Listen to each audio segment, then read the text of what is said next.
Olha, se alguém te dissesse há 2 semanas que os Estados Unidos iam invadir a Venezuela e arrastar Maduro de pijama para um porta-aviões, você provavelmente riria e mudaria de assunto. Pois é, aconteceu. E enquanto todo mundo fica discutindo se foi certo ou errado, quase ninguém está prestando atenção no que realmente está acontecendo. O maior jogo de xadrez energético das últimas décadas acaba de começar. E o Brasil está sentado bem no meio do tabuleiro, assistindo de camarote quem vai colocar a mão nos 300 bilhões de barris de petróleo da Venezuela. Enquanto China e Estados Unidos se digladiam por esse ouro negro venezuelano, o Brasil pode sair dessa confusão toda muito mais rico ou colocado de escanteio. Tudo depende das próximas jogadas. Nesse vídeo, você vai entender exatamente o que aconteceu, por que aconteceu e, mais importante, como isso impacta diretamente o seu bolso e o futuro do cenário energético do Brasil e do mundo. Seja bem-vindo ao Reator do Jacaré. Aproveite para deixar o seu like e se inscrever no canal para ficar mais inteligente. Na madrugada de 3 de janeiro de 2026, o mundo acordou com uma notícia que parecia roteiro de filme. Nicolás Maduro, o ditador que comandava a Venezuela há anos, foi capturado em sua própria residência por forças especiais americanas. A chamada Operação Resolução Absoluta mobilizou mais de 150 aeronaves, caças F-22, F-35 e helicópteros da Delta Force numa operação que durou poucas horas e mudou completamente o mapa geopolítico da América Latina. O planejamento foi meticuloso. A CIA monitorava Maduro há meses, sabendo desde seus hábitos alimentares até onde ficava seu bunker blindado com aço. Às 2h01 da madrugada, hora de Caracas, as luzes da capital se apagaram e em apenas 3 minutos os soldados já estavam dentro da residência conhecida como Casa de los Pinos, um complexo de 15 mil metros quadrados com 5 níveis subterrâneos. Trump assistiu tudo em tempo real e não demorou a postar a foto de Maduro algemado a bordo do navio USS Iwo Jima. Mas olha, essa captura não foi apenas uma demonstração de força militar, foi um recado claro para o mundo sobre quem manda no hemisfério ocidental. Trump deixou explícito que os Estados Unidos vão controlar a Venezuela até que haja uma transição justa e ordenada. E aqui entre nós, quando ele mencionou os interesses no petróleo venezuelano, ficou evidente que essa história está longe de terminar. A Venezuela possui as maiores reservas comprovadas de petróleo do planeta. Estamos falando de mais de 300 bilhões de barris, mais que a Arábia Saudita, mais que o Irã, mais que qualquer outro país do mundo. Só que nem todo petróleo é igual, e aqui mora um detalhe importante. O crude venezuelano é do tipo pesado e extra pesado, o que significa que ele é essencial para a produção de diesel, asfalto e combustíveis para maquinário industrial. É o tipo de óleo que refinarias específicas precisam e que está em falta no mundo por conta das sanções à Venezuela e à Rússia. Empresas como Valero, Marathon Petroleum e Phillips 66, grandes refinadoras americanas, viram suas ações subirem entre 5% e 6% logo após o anúncio da operação, justamente porque esse petróleo pesado é o que elas mais precisam para operar a pleno vapor. O potencial energético da Venezuela é tão absurdo que analistas do JP Morgan projetam que a produção poderia saltar dos atuais 1,1 milhão de barris por dia para 2,5 milhões em uma década, caso haja investimentos e reformas institucionais.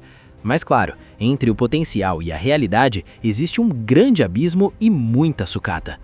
Como é possível que um país com as maiores reservas de petróleo do mundo produza menos de 1% do suprimento global? A resposta está numa combinação devastadora de decisões políticas, corrupção generalizada e sanções internacionais que transformaram a PDVSA, outrora uma das empresas mais poderosas do setor, numa sombra do que já foi. Em 2007, Chávez nacionalizou boa parte da produção e expulsou gigantes como ExxonMobil e ConocoPhillips, apostando que o Estado conseguiria tocar o negócio sozinho. Spoiler, não conseguiu. A partir daí, foi ladeira abaixo. A produção despencou de 3,5 milhões de barris por dia para meros 800 mil a 1,1 milhão de barris atualmente, uma queda de mais de 70%. Poços foram abandonados, oleodutos enferrujaram, unidades de processamento pararam de funcionar e os melhores engenheiros e técnicos simplesmente foram embora do país. Para piorar, as sanções americanas impostas em 2019 estrangularam ainda mais a capacidade de exportação, deixando o petróleo venezuelano praticamente isolado do mercado ocidental. E o preço dessa negligência? Analistas estimam que seriam necessários cerca de 100 a 110 milhões de dólares e pelo menos uma década de trabalho intenso para levar a produção de volta aos 2 a 4 milhões de barris diários. É como tentar ressuscitar uma fábrica que ficou fechada por 20 anos.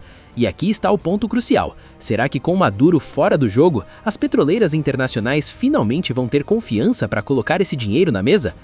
Trump não fez nenhuma cerimônia em deixar claro suas intenções. Na coletiva de imprensa logo após a operação, ele afirmou que os Estados Unidos terão acesso total aos recursos naturais venezuelanos e que as grandes petroleiras americanas vão investir bilhões para reconstruir a infraestrutura.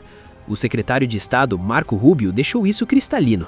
Disse que as refinarias da costa do Golfo são as melhores do mundo para processar o crudo pesado venezuelano e que existe uma enorme demanda por esse tipo de óleo no mercado global.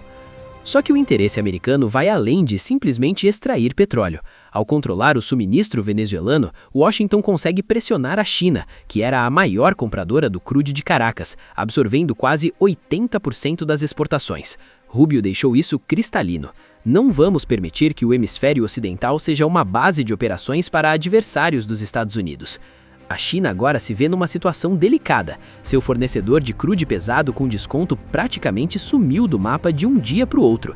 E olha, não estamos falando de qualquer petróleo. O crudo venezuelano é essencial para produzir betume, aquele material vital para a construção civil e pavimentação de estradas.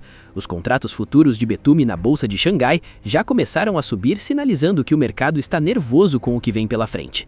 O que se desenha agora é uma reconfiguração completa das zonas de influência global.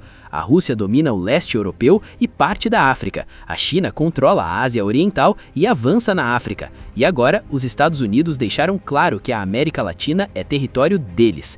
E quem está no meio dessa disputa precisa escolher muito bem seus próximos passos. E onde o Brasil entra nessa história toda? Bom, a resposta é bem no meio do fogo cruzado, mas com cartas interessantes na mão. Jean Paul Prates, ex-presidente da Petrobras, já sinalizou que o backup do óleo da Venezuela para a China será o Brasil. Faz sentido, nosso petróleo do pré-sal é de alta qualidade, a produção está crescente e consolidada e empresas chinesas já possuem participação direta em vários blocos de exploração por aqui. Ou seja, enquanto o mundo se reorganiza, o Brasil pode se tornar o fornecedor preferido de Pequim. Mas calma que nem tudo são flores nessa história. A bipolaridade entre Estados Unidos e China vai respingar no Brasil de forma inevitável. A China vai nos olhar de forma diferente e os Estados Unidos vão nos olhar com um pouco mais de desconfiança. E tem mais, se a indústria petroleira venezuelana for reconstruída sob controle americano, ela vai competir diretamente com o Brasil no mercado internacional de petróleo pesado. É aquela situação clássica, uma porta se abre, mas outra pode se fechar.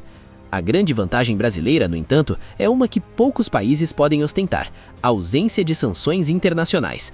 Enquanto Venezuela, Rússia e Irã enfrentam bloqueios bancários e restrições comerciais, o Brasil navega livre dessas amarras, pelo menos por enquanto.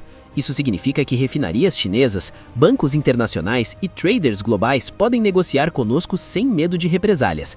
Dito isso, a pergunta que fica é: o Brasil vai aproveitar essa janela de oportunidade ou vai assistir de camarote enquanto outros países abocanham o mercado?